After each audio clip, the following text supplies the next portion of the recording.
commanding officer. Also we have here the Naval Forces, Southern Philippine Navy, headed by Commodore Salvador Nabapit Jr., Philippine Navy Commander.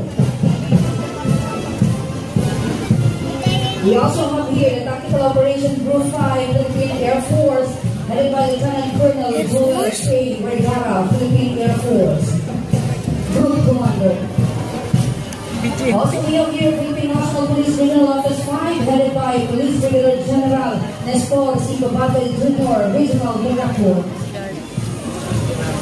Maraming salamat, Legazpi City Police Station, headed by Police Lieutenant Colonel Domingo B. Capel Jr., Officer in Charge.